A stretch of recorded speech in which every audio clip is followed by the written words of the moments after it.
Out here, the river dictates survival. He just has to catch it.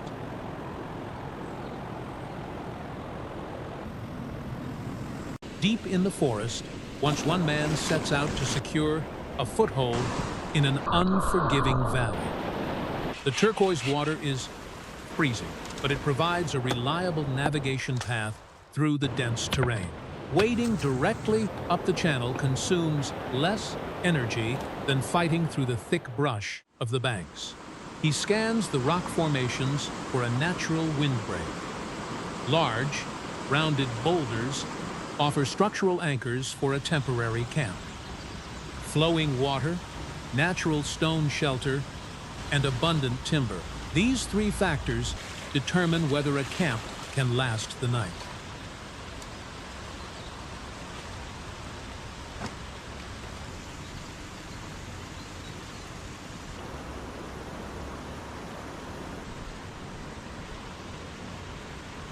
The riverbed is paved with smooth, water-worn stones, making every step a calculated risk.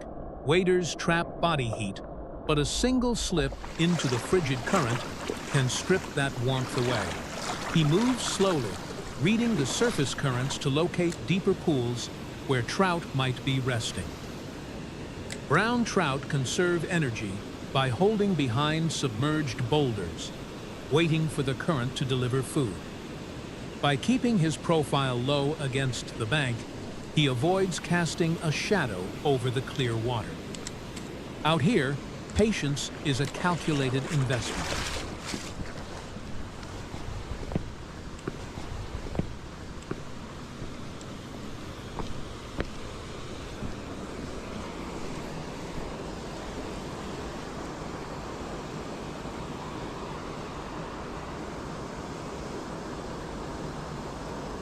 A fast strike secures the first catch. Brown trout rely on their speckled patterns to blend perfectly with the rocky river bottom. This renders them nearly invisible from above. He immediately cleans the fish in the cold, flowing water. Removing the entrails quickly preserves the meat and prevents spoilage. It is a vital source of protein for the night ahead.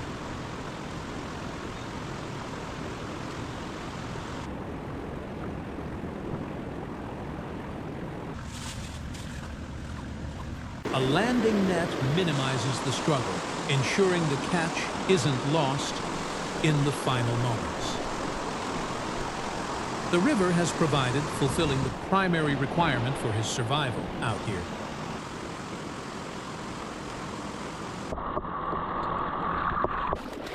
With food secured, the priority shifts to shelter. He harvests deadwood from the hillside, selecting pieces that are already seasoned and dry. Standing deadwood burns cleaner and provides stronger structural support than green, moisture-heavy timber.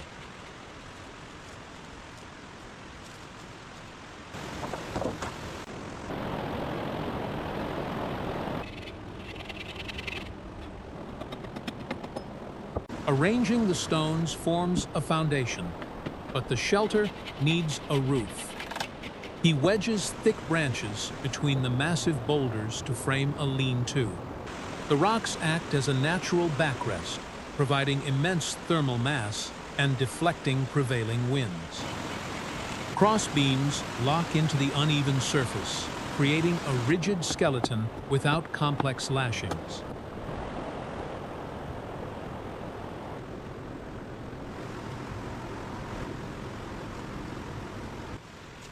A bare wooden frame offers no protection from the biting cold.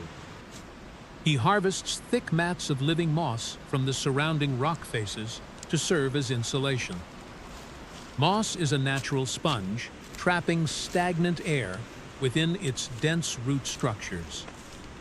By layering it heavily over the roof timbers, he creates a breathable but highly effective thermal barrier.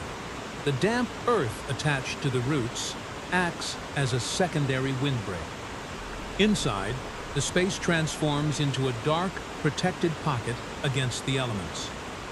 With the roof sealed, he addresses the freezing ground.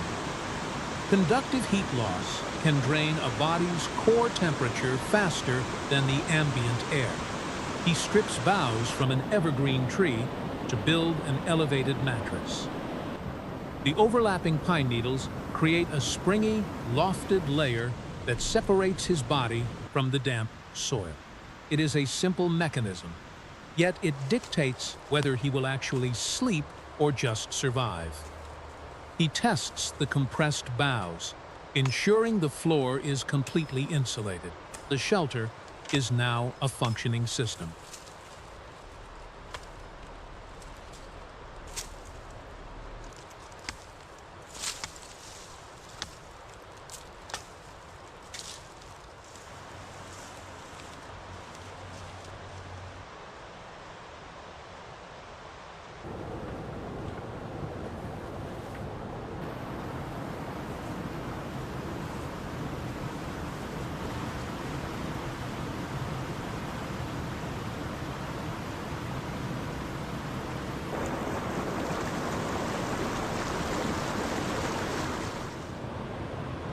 A shelter traps heat, but the fire must generate it. He gathers smooth river stones to construct a secure hearth on the sandy bank. The dense gray rocks absorb thermal energy, radiating it long after the flames die down. Birch bark serves as the perfect ignition source. Its natural oils and thin, papery layers catch a spark instantly, even in damp environments. As the bark flares, he feeds oxygen to the base and adds progressively thicker kindling. The rock wall of the lean-to now works in tandem with the fire pit. Heat from the flames reflects off the back boulders, bouncing directly into the insulated sleeping area. By engineering the camp this way, he maximizes the efficiency of a relatively small fuel source. The space is finally ready to counter the dropping nighttime temperatures.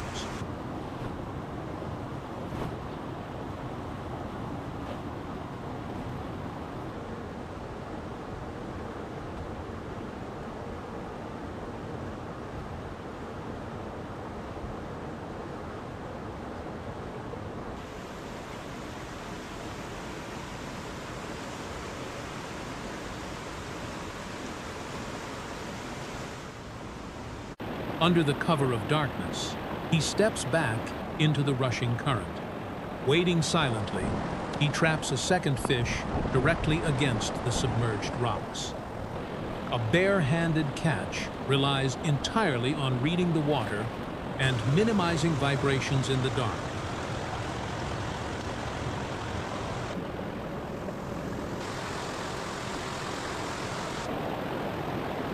The physical toll of the day sets in, but the reward is ready. He selects a thick, flat river stone, placing it near the coals to serve as a primitive skillet. Heating the rock gradually prevents it from fracturing under intense temperature changes. Once the surface is searing hot, the fresh trout goes on. The natural oils render out, sizzling against the dark stone and preventing the meat from sticking. It is a slow, steady cooking process that locks in moisture and requires no modern cookware. The camp fills with smoke and warmth.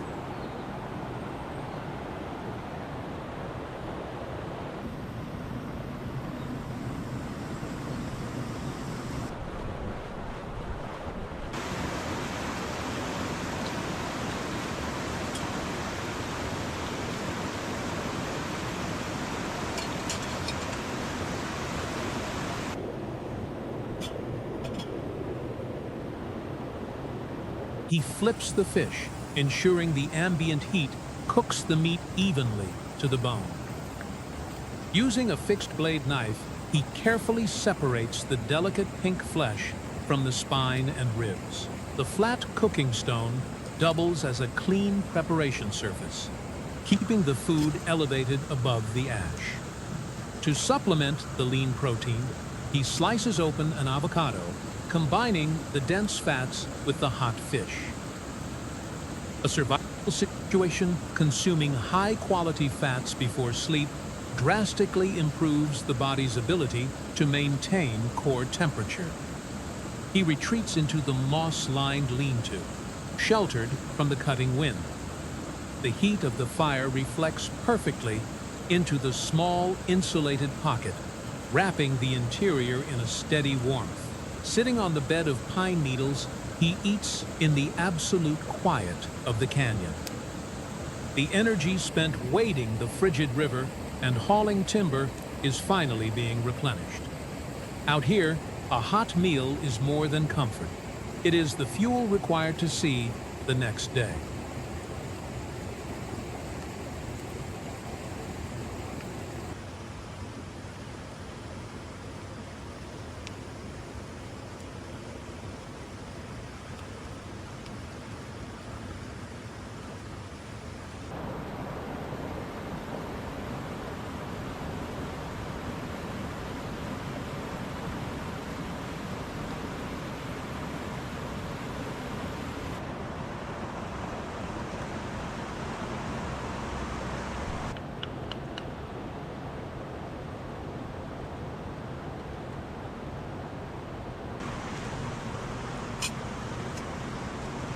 By dawn, the logs have reduced to a deep bed of glowing red coals.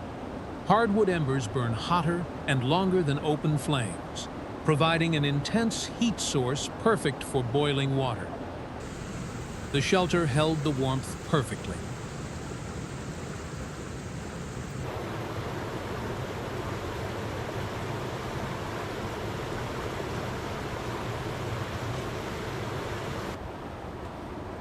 The river that challenged him yesterday now provides the morning's fresh water. He dips the metal kettle into the icy turquoise current, letting the clear stream fill the pot. Resting the kettle directly on the coals, the water quickly reaches a rolling boil. Pouring the dark, steaming coffee into a carved wooden cup, he finally pauses to observe the canyon in daylight. The shelter now works with the hillside instead of against it. Roof from the earth, walls from the timber, heat from the stone. Instead of forcing the environment to adapt, he aligned the structure with the environment. A place of absolute quiet.